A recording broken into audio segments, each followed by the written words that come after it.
Hi, I'm Johan Warnholtz. I'm a coach for Race Lab, and I'm here to show you some exercises you can do to improve your swim stroke. We're going to use an exercise band today. It's easy to use wherever you are, and it offers varying levels of resistance. Doing exercises out of the water helps because it helps you focus on each individual movement. It creates a more controlled environment, and it offers a little more resistance than what the water itself can give you. All right, the first exercise we're going to do is called the one-arm throw. This exercise works your lats, which is your main engine in the water. So first you're going to want to do is you're going to take your resistance band, you're going to put it high above your head. I'm using a tree.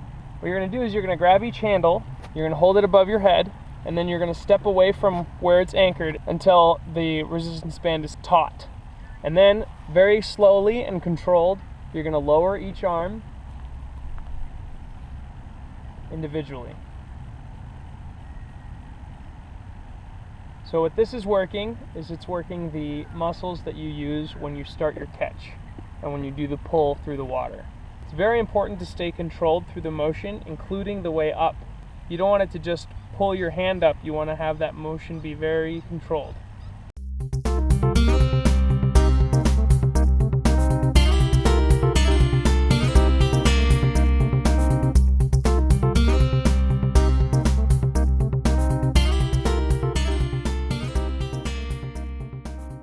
You want to make sure you keep your core tight through this exercise so that you're not moving forward and back very much. You're going to do 10 to 15 reps, 2 to 4 different sets of that. The next exercise we're going to do is called the tubing stroke. You're going to want a high anchor for your resistance band. Basically, you're going to mimic exactly what your stroke is. So you're going to want to take kind of a bent position like this, so both arms are in front of you, and then you're going to take each stroke individually with each hand and return to your starting position before you start the next one. So in this case, it's going to look like this.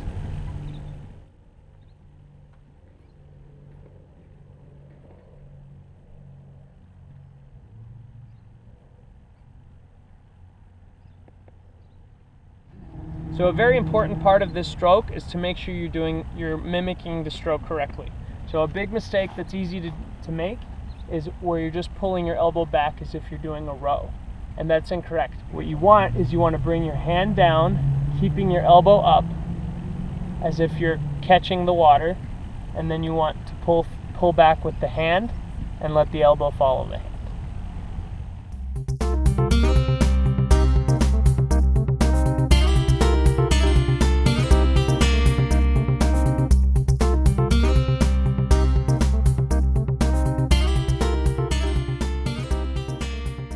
It's also very important to make sure you finish the stroke at the end to work your triceps and to practice finishing the stroke in the water as well. Many people make the mistake of ending the stroke too early instead of getting that last extension.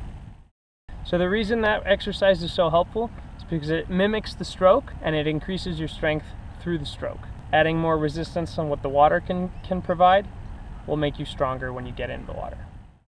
A problem that a lot of swimmers have is that they don't finish the stroke by extending their arm all the way back. So an exercise to help with that, to work your triceps and to practice that full arm extension at the end of each stroke, is called the tubing kickback. So you're going to want to anchor your resistance band about head level, between chest and head level. So what you'll do is you'll put a slight bend in your hips, you'll pull the resistance band until your elbows are bent and it's about at your hips, and then you're just going to kick your arms back and extend your elbows all the way.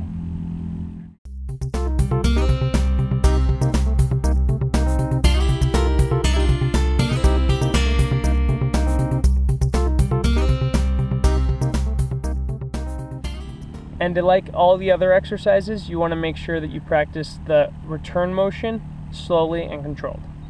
Again, do about 10 to 15 of those, about 2 to 4 reps. The next exercise we're going to do is going to work your biceps. The reason why you want to have strong biceps is because when you actually do the pull through the water, your arms are somewhat bent, and you want to make sure you can have a strong position of the arm as you pull through the water. So for this, you're going to have your resistance band loose. You're going to step right in the middle, and then you're just going to do curls the way you would with dumbbells. If you need more resistance, you can use both feet, or you can just curl both ends of the resistance band with one hand. A very important thing about this exercise is to make sure you keep your back straight and you're not swaying back and forth and using your momentum to get the arm up.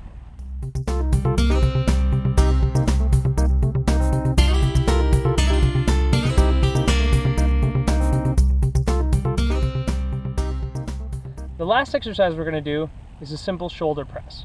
So a lot of times you'll do this with dumbbells in a gym, but if you have your resistance band, you can do it easily wherever you are. You're going to step right in the middle, bring your arms up as if you were holding those dumbbells, and then you're just going to press upwards like this.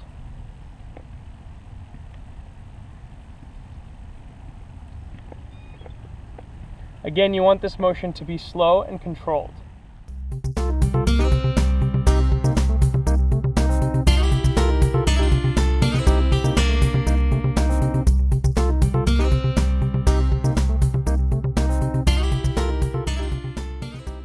Shoulder press is important because it strengthens your shoulders and it protects your shoulders from any kind of tweaking that can happen with the torque of the swim. Although lats are your main engine when you're pulling, having strong shoulders is important to support that.